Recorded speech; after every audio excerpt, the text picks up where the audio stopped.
Cerita dimulai di sebuah benua bintang di mana setiap 1000 tahun ketika 7 ekor naga menarik sebuah peti mati dan tiba di benua bintang, maka sebuah pulau terlarang akan muncul. Siapapun yang mendapatkan senjata dari pulau tersebut akan memiliki kekuatan yang tak tertandingi dan mampu menghancurkan dunia hanya dengan kibasan tangannya. Suatu ketika saat pulau terlarang muncul, Sekte Pedang mengadakan sebuah kompetisi guna mendapatkan murid terakhir sebagai perwakilan sekte untuk menuju ke pulau terlarang. Perkenalkan, pria ini bernama Lu Sheng yang ditugaskan sebagai mentor dan menjelaskan bahwa siapapun yang berhasil merebut lonceng dari tangannya, maka ia dinyatakan lolos dan berhak pergi ke pulau terlarang tersebut. Akhirnya turnamen pun dimulai, di mana para murid mulai menyerang Lu Sheng. Namun karena ia terlalu OP, para murid langsung tumbang dengan sekejap.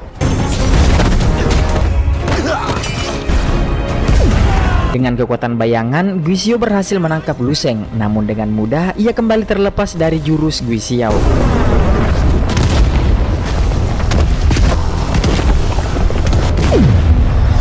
Setelah kekalahan Guixiao, tampak seorang pemuda polos bernama Su Kong maju untuk melawan Lu Sheng. Dengan kekuatan kehampaan Su Kong, ia mampu bergerak secepat gosip tetangga.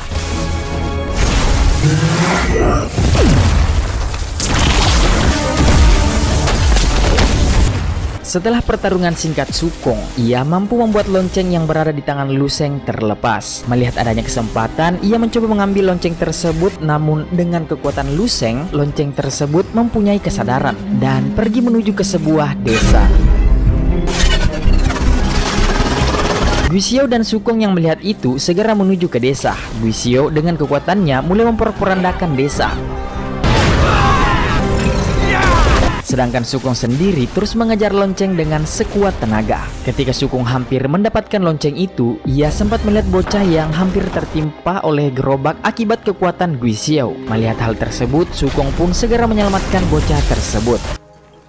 Setelah berhasil menyelamatkan bocah itu, Guixiao berpikir kalau Su Kong pasti gagal dalam mendapatkan lonceng. Namun ternyata lonceng tersebut sudah berada di tangannya. Mengira pertarungan telah berakhir, tiba-tiba Su Kong diserang oleh Yu Xing yang dengan kekuatan telekinesisnya, ia melemparkan beberapa bambu ke arah Su Kong. Sementara Su Kong terus berusaha menghindar dari serangan Yu Xing tersebut. Akan tetapi serangan Yu Xing belum berakhir, di mana ia memecahkan bambu menjadi beberapa serpihan yang kemudian membuat Su Kong tidak bisa menghindar lagi.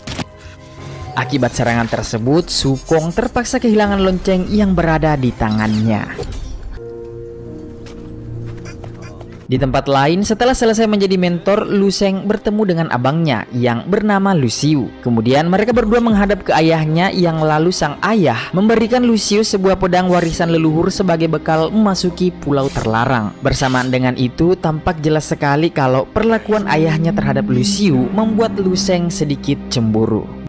Di sisi lain, setelah pertarungan, Su Kong dirawat oleh teman seperguruannya bernama Feng Hui, Liu Xi, Xiao, Si Kong, Lausan, dan Ning Sei. Sedangkan Su Kong yang dalam kondisi tak sadar sempat bermimpi ketika ia dikirim oleh masternya untuk menjadi murid di Sekte Pedang. Masternya berharap kalau Su Kong ini mampu mengasah kemampuan yang dimilikinya. Namun sebagai bayaran untuk mengirim Su Kong sebagai murid, master dan teman-teman seperguruannya harus menjadi budak pekerja di Sekte Pedang.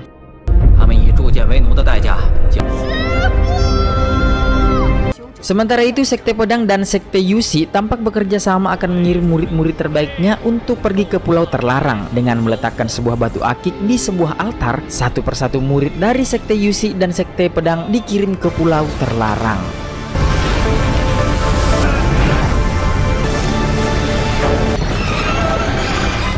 Di sisi lain, teman seperguruan Su Kong mulai rapat guna membahas cara mereka bisa masuk ke pulau terlarang. Setelah mendapatkan rute masuk ke pulau terlarang, mereka segera membangunkan Su Kong yang sedang asik turu. Kemudian Feng Hui menjelaskan bahwa mereka akan membantu Su Kong masuk ke dalam pulau tersebut. Sementara Su Kong sendiri tampak masih bingung karena melihat teman-temannya yang rela membantu dirinya untuk masuk ke dalam pulau tersebut. Singkat cerita, Su Kong bersama teman-teman seperguruannya pergi menuju ke altar. Dan setibanya di sana, mereka langsung mulai menyerang para penjaga altar dan berhasil masuk ke dalam pulau tersebut.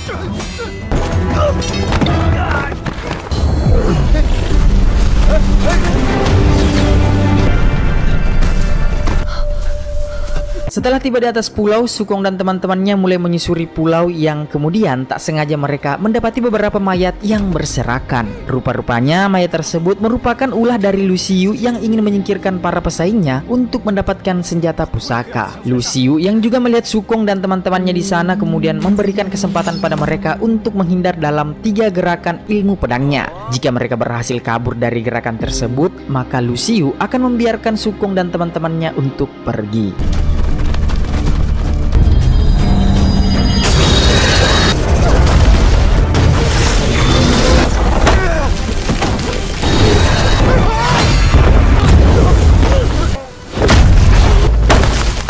Saat Lu Xiu meluncurkan serangan terakhirnya, tiba-tiba adiknya yakni Lu Sheng datang dan langsung menahan serangan dari kakaknya tersebut.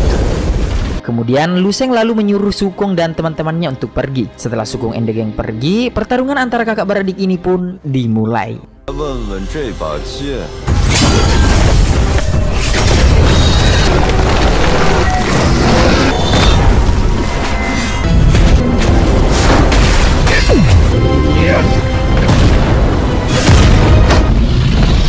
Setelah lolos dari Lu Xiu, Sukong bersama dengan teman-temannya tiba di sebuah goa, di mana di tempat tersebut Sukong mulai kena mental karena salah satu sahabatnya telah gugur. Di sini Sukong juga mulai menyadari kalau teman seperguruannya datang ke pulau terlarang bukan untuk membantunya, melainkan memiliki tujuan lain. Kemudian saat Sukong menyentuh pedang buatan masternya, dia melihat sebuah ilusi masa depan yang mana sebuah bencana besar terjadi di benua bintang. Akhirnya di sini Xiao menjelaskan kalau masternya memerintahkan dia dan teman-temannya untuk menghancurkan senjata pusaka dengan menggunakan pedang buatan masternya. Sedangkan ilusi yang dilihat Sukong barusan merupakan penglihatan masternya yang akan terjadi di masa depan, yang mana saat seseorang mendapatkan senjata pusaka, maka benua bintang akan mengalami bencana yang begitu besar. Di tengah obrolan serius mereka, salah satu temannya datang dan mengajak mereka untuk melihat ke dalam gua yang mana di sana terdapat para murid yang sudah menjadi batu. Tak lama berselang, mereka juga menemukan sepotong tangan yang tiba-tiba bergerak ke suatu tempat, dan ketika dilihat ternyata itu merupakan milik Cai Xing yang tidak lain adalah pemimpin sekte Yuxi yang mempunyai kekuatan rawa rontek. Diketahui Cai Xing ini mampu hidup kembali bahkan setelah tubuhnya terpisah-pisah. Sedangkan Sukong dan teman-temannya yang terkejut melihat kekuatan Cai Xing itu memilih untuk segera pergi meninggalkan gua tersebut. Setelah keluar dari gua itu, Sukong mendengar suara teriakan, yang mana suara tersebut berasal dari Yu Xing yang sedang dikejar oleh siluman Nyambe. Melihat Sukong beserta komplotannya yang ada di sana, ia pun menyuruh mereka untuk segera kabur karena siluman Nyambe ini sangat mustahil untuk dikalahkan.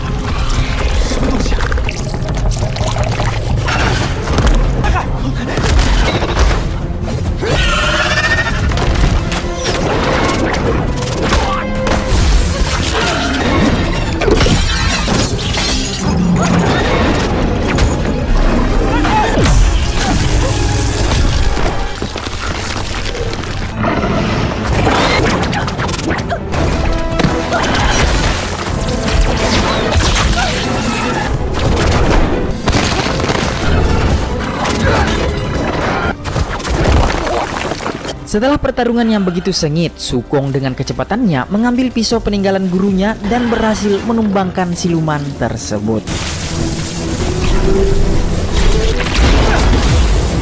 Setelah menumbangkan siluman Nyambe itu, semua kekuatannya terlihat berpindah ke Sukong yang membuat ia mendapatkan sedikit tambahan kekuatan pastinya. Namun sayang di saat itu juga Sukong yang mendapatkan luka serius dari pertempuran barusan tampak tidak bisa bertahan lagi hingga membuat ia juga harus gugur saat itu juga. Scene kemudian berpindah ke Lu Sheng yang tampak berhasil menghabisi kakaknya sendiri dan kemudian mengambil pedang miliknya. Kembali ke Sukong and the Gang, tampak mereka digiring oleh Yu Xing yang mengajak mereka untuk keluar dari pulau terlarang tersebut. Sesaat kemudian mereka tiba di sebuah altar yang digunakan untuk kembali ke dunia Wakanda. Namun saat Yu Xing meletakkan batu giok untuk membuka portal, sayangnya portal tersebut gagal terbuka karena rupa-rupanya selama senjata pusaka ini masih belum didapatkan, siapapun tidak akan bisa keluar dari pulau tersebut. Tak lama berselang, Cai Xing pemimpin dari sekte Yuxi bersama 3 pengawal hantunya yang tersisa tiba-tiba menyerang mereka.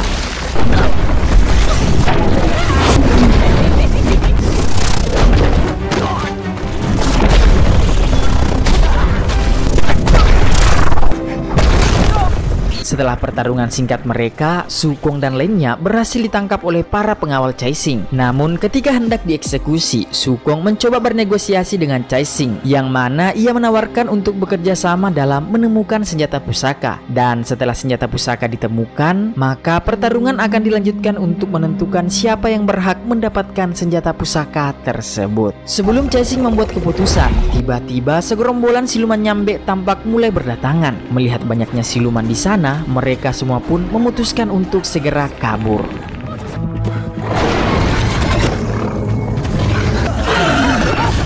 Di tengah pelariannya, dua orang pengawal Caixing harus gugur oleh para siluman itu. Hingga akhirnya mereka tiba di sebuah ujung jalan yang merupakan sebuah tebing. Dan tak diduga, salah satu siluman nyambe ini menembakkan ultinya hingga membuat mereka semua terjatuh dan beruntung mendarat di sebuah altar yang berbentuk lingkaran. Tak hanya sampai di situ sob, ternyata salah satu siluman nyambe ini turut ikut gabung dengan mereka. Dan karena banyaknya orang di sana, membuat altar itu perlahan runtuh.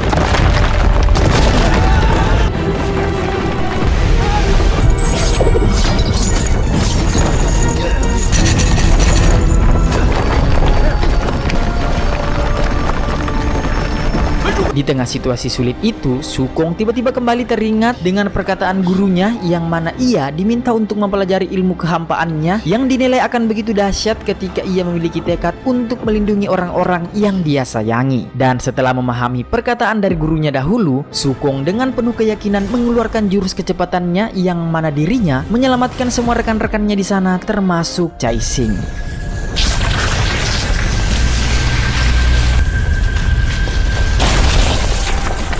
Setelah diselamatkan oleh Sukong, Caixing and the Gang pun akhirnya sepakat dengan tawaran Sukong sebelumnya untuk bekerja sama dalam menemukan senjata pusaka.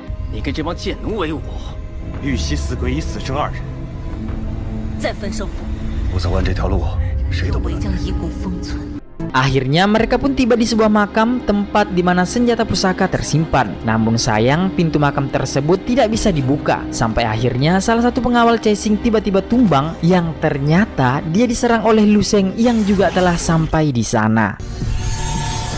Di sini Lu Sheng menjelaskan kalau pintu makam ini tidak akan bisa terbuka sebelum semua simbol yang menyala di pintu itu dipadamkan.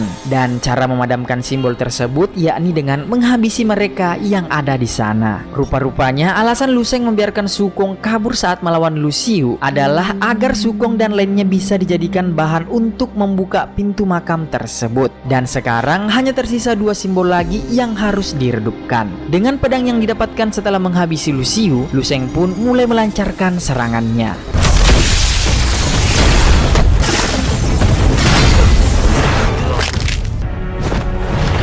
Sayangnya di sini salah satu rekannya lagi-lagi harus dibuat gugur oleh Lu Sheng. Dan setelah itu hanya tersisa satu nyawa lagi bagi Lu Sheng untuk dapat membuka pintu makam. Namun secara tak terduga dengan kecepatan tinggi, Sukong menyerang Lu Sheng dengan pedang belatih peninggalan masternya.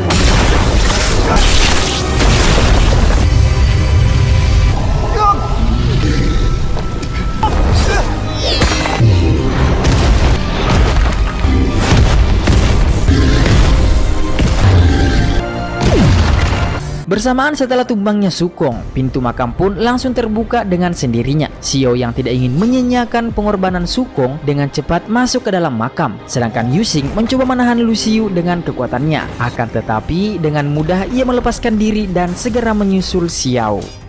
Ketika Xiao hendak menghancurkan senjata pusaka yang berupa topeng itu, dengan cepat Lu Sheng menggagalkan upayanya itu dengan membuat sebuah ledakan besar. Singkat cerita, Lu Sheng pun berhasil mendapatkan topeng tersebut hingga membuat ia berubah menjadi Raja Iblis. Ternyata topeng ini merupakan jebakan untuk membangkitkan Raja Iblis, sedang semua jebakan yang dihadapi sebelumnya semata-mata hanya untuk mendapatkan tubuh terbaik yang pantas untuk Raja Iblis.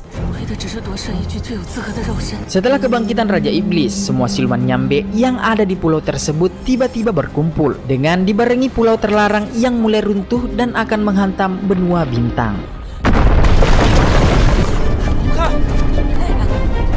Di sini tampak jelas kalau Raja Iblis telah berhasil mengendalikan semua siluman yang ada di sana. Menyadari kalau harapan mereka hanya Sukong, Caixin pun memutuskan untuk menghidupkannya kembali dengan jurus terlarang miliknya, yang kalau saya lihat ini layaknya seperti jurus Edo Tensei ini sob.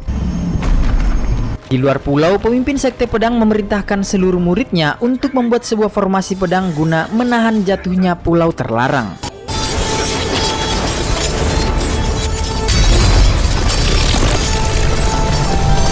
Akan tetapi, karena terlalu besarnya pulau itu, formasi pedang perlahan mulai hancur.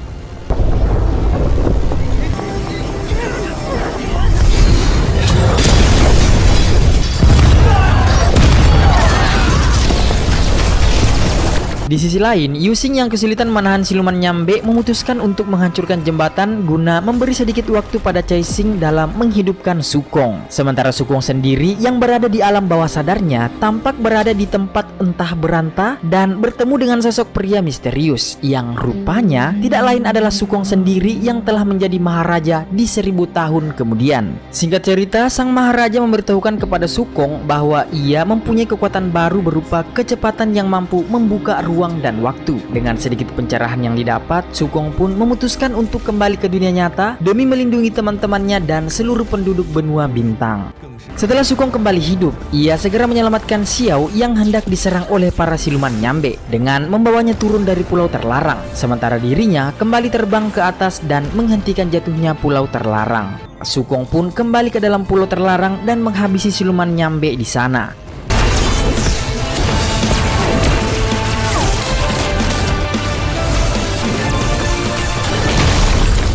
Tibalah kita pada pertarungan epik yang pasti akan begitu dahsyat antara Raja Iblis melawan Maharaja.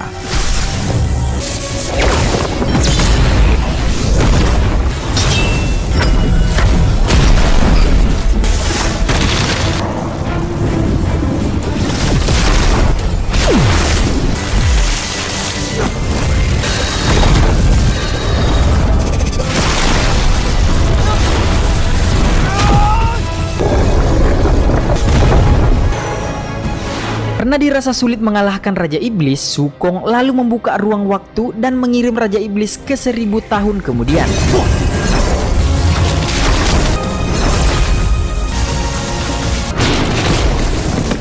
Di mana di sana Sukong telah menjadi the real Maharaja. Di hadapan Maharaja Sukong, tampak Raja Iblis hanya seperti seekor semut kecil yang mana hanya dengan sedikit sentilannya mampu membuat Raja Iblis menjadi butiran debu yang tak berarti. Tamat ending yang di luar nalar.